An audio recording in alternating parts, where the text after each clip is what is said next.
Good morning, everybody. It's me, Lori Simpson Ortega, a host of A Victorious Life, an outreach teaching ministry located here in the beautiful city of Roses. The video camera is like by far the best mirror.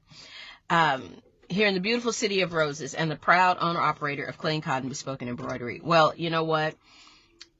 I have an all-day meeting today, and since I get to work at about 6:30, and I immediately start working once I get to work, I just took for granted that the meeting would start, sooner, but I'm like the fourth car on the parking lot, and I looked at the time. It doesn't start until about 8. So technically I'm not at work because I'm going to be here until about 4, maybe 4:30. Hey, Pastor Strange.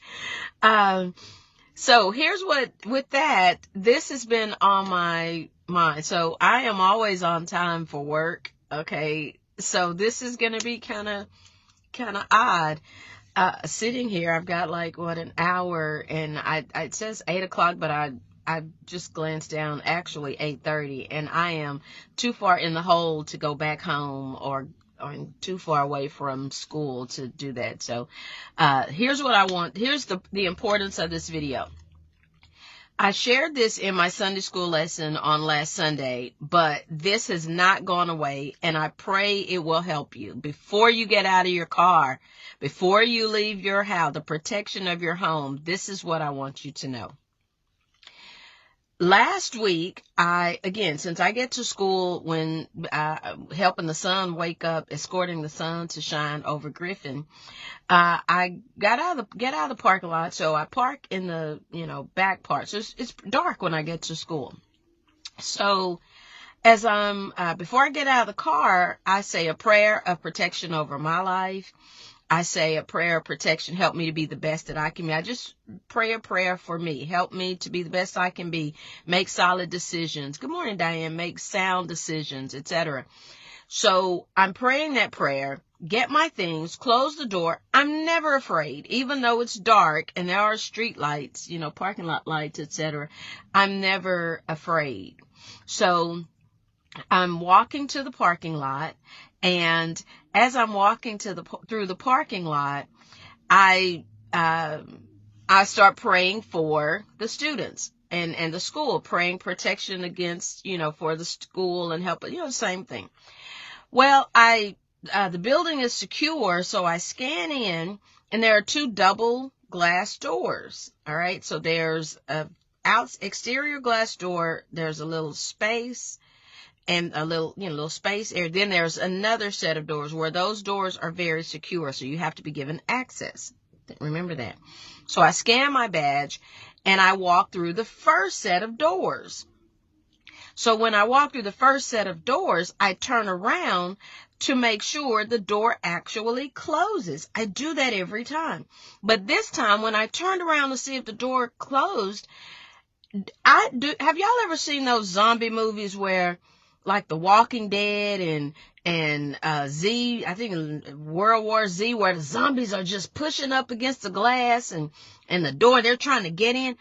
Do y'all know, when I turned around to check to see if the door closed, the Spirit allowed me to see into the spiritual realm. I know this sounds crazy, but I stand by it. Those satanic, demonic forces, they were so thick, I could no longer see my car, because from where I stand every morning, I check to see if the door closes, and then I look out at my car and I say, Lord, I thank you. I thank you for transportation. That's the last prayer, right? So, but I see it is so packed, I cannot even see my car. And they were angry. They were angry. They were growling. They were foaming at the mouth. And you could tell that there were so many that they were pushing against the ones that were trying to get in. So I'm standing there and I'm like, still no fear. Because I was saying to myself, are you seeing this? So then I just, like sometimes we do, I just brushed it off And I walked through the second set of glass doors. But when I turned around to look, I could see my car again. That's when I knew it wasn't crazy. That's when I knew, this is, nah. So when I turned around, because I did a double take, I turned around and I looked again, and it was still clear. So when I turned back around to start walking down the hall, you know what I heard? I heard, spirits are transferable. And I heard, every day that you walk, that's what's floating around in the atmosphere. That's what's floating around. The Spirit said, but if spirits are transferable, and if spirits can go through glass, they can walk through walls, they can go through brick and stone and all of those things. He's like, if they can go through all of that, why didn't they come on the other side of the glass? Why were they just, why was it a boundary? Why was there a boundary there? He said, I put my people in key positions. The job that you have, he told me to tell y'all, the jobs that you have, it's not about just getting money to pay your bills. He put you there. He said, I put my people in key positions to keep all of that from coming in. As long as there's one, they can't come in. He said, you know how they come in? He said, so when you get in your car, and I'm rushing, but he said, when a believer in Christ, he said, the only way those spirits get in the building is they need a body. Somebody's going to bring them in. He said, so when you pull on the parking lot and you're mad and you're angry and you're frustrated, he said, all those spirits, they just moving through the atmosphere. When you get out of the protection of the interior of your car as a believer in Christ, or even people who aren't believing, when you get out of your car and you're mad and you're angry and you don't want to be there, he said, there's a demon, there's a satanic spirit that hops on you, that makes you even more angry, that gets you even more depressed. He said, there's a spirit to match every mood that you're in. That's why mastering and controlling your mind and your emotions is important. The Spirit needs to protect that, because it's a spirit that's going to hop on you, and it's not going to protect you. It's going to make you worse. It's going to make the situation worse. So he said, so when you get out of your car and you're angry and you're bitter and you're mad, he's like, boom, boom, there's a spirit. It's hanging on to you. It's got you. And guess what? That's how it gets into the building. So you just walked that anger demon. If you've been lusting at somebody, and your vain imagination, your imagination just running away with you, well, when you get out of your car, there go that lust spirit. It hops on you. Not only does the lust spirit hop on you, but if you're in a dry place, it's 6 more waiting on you. And that's how they're getting into your job. That's how they're getting into these schools. That's how they're getting into these hospitals, all those different places. Doesn't mean that the people that work there are bad. It just means we've got to guard our heart. We've got to guard our minds. And he said, they're transferable. So that's how they're getting in there. And Ephesians 6, he took me to again, Ephesians 6 and 12.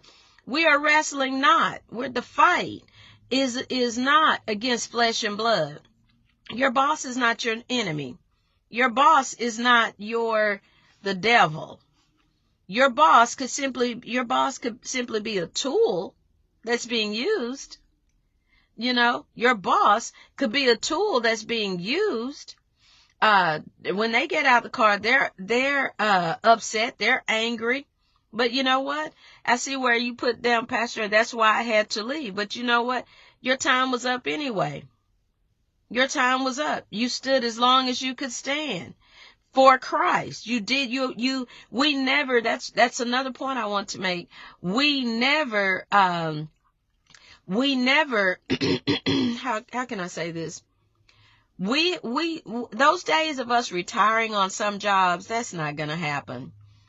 We are only in positions of power and authority for seasons and reasons. Once the reason is accomplished, then the season is up.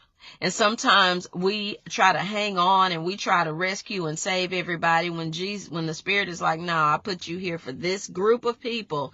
And once that door closes and once that opportunity ends, it's time to let it go. It's time to move forward, because the Spirit does not want us to stay in positions where we're ineffective. So what does he do? Sometimes, like I've said before, like he told me years ago, sometimes I got to throw you out the boat to get you to walk on water. And sometimes he troubles the water in order for us to step out on faith. But again, Ephesians 6:12, we're not wrestling against flesh and blood. Even though flesh and blood is bringing in these principalities and these powers and these spiritual wickedness. Good morning, Kesia. Even though it's escorting those spirits through the corridors and the doorways and scanning them in, that's not our fight. Because it says we're not wrestling against flesh and blood. That physical person is not your enemy. The spirit in them that they are escorting, that they are walking with, on that day, in that moment, it is there to antagonize the spirit in you, because light always irritates dark. That's why it should not bother us if we go on jobs and nobody likes us. I'm sitting in the parking lot. I've watched 3 people pass by. We made eye contact. They didn't wave. One of them smiled, because she knows I do videos. Other 2, y'all pretended. I mean, I'm not getting out of my car with that kind of spiritual energy, I'm not getting out of the car with that, because I don't want whatever spirit is floating in the abyss. I don't want them. They don't like you. She don't like. I don't have the mental energy for that. So the individuals are not.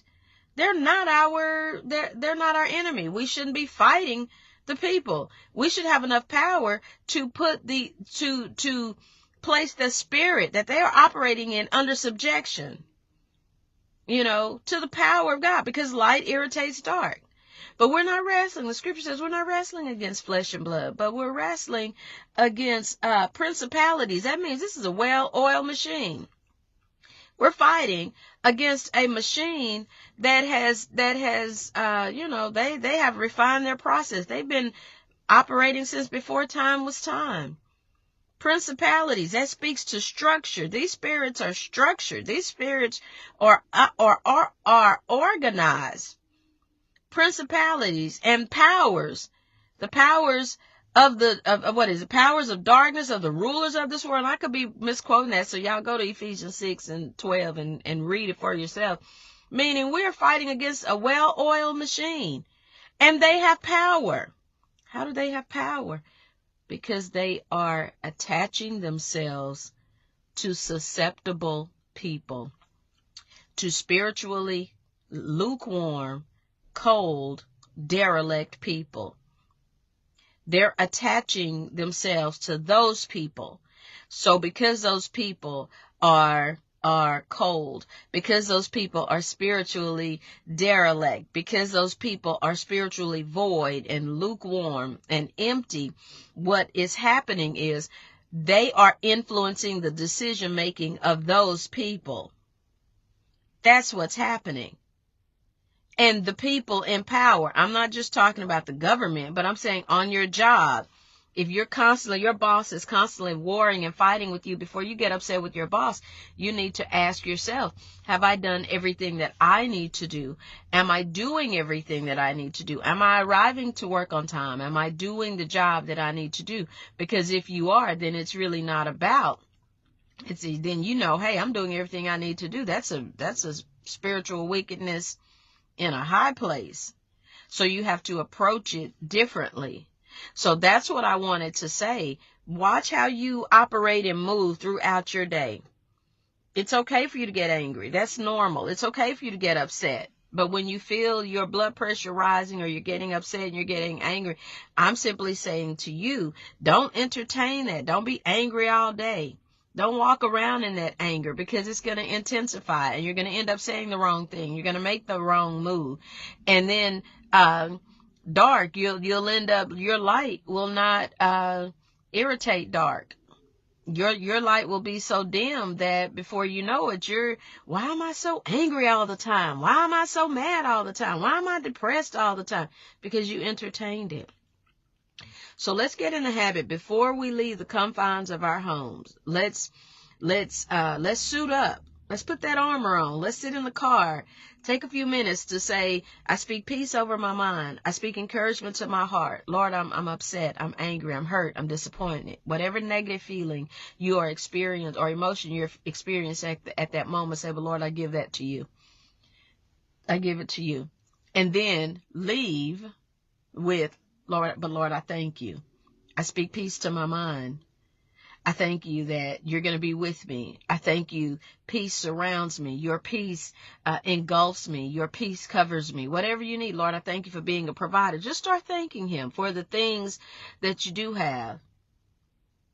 And you know what? When you get out of your car, you start walking in the parking lot or walking from your space and start praying for that business. Wherever you work, Lord, I speak peace to this business. Lord, I thank you. We will be productive today. Lord, I thank you that, whatever it is you feel like you need to say, you say that. And then when you get home, if something happens that made you angry throughout the day, when you get home and you pull into your driveway, you don't entertain it. Don't take that into the house. You debrief. You say, Lord, I thank you. You kept me all day. You when I left, I was safe. You brought me back safe. So, Lord, I praise you and I thank you. And, Lord, I got a little angry today. I'm still upset about that. But I speak peace to my mind. I speak peace to my home. I thank you for taking care of that. I thank you. This issue will be resolved tomorrow. And I know that all things are going to work together for my good, because I love you and I trust you. And that's what I'm saying. Don't allow the chaos that's taking place on the outside infiltrate what God has done for you on the inside, and walk in the blessings of God, walk in the peace of God. And that's all I have to say, because as I've said for the past 20 plus years, if you have Christ, you're already the winner. If you have the Spirit of the living God, you can face any challenge life throws your way. You can live a victorious life. God bless you.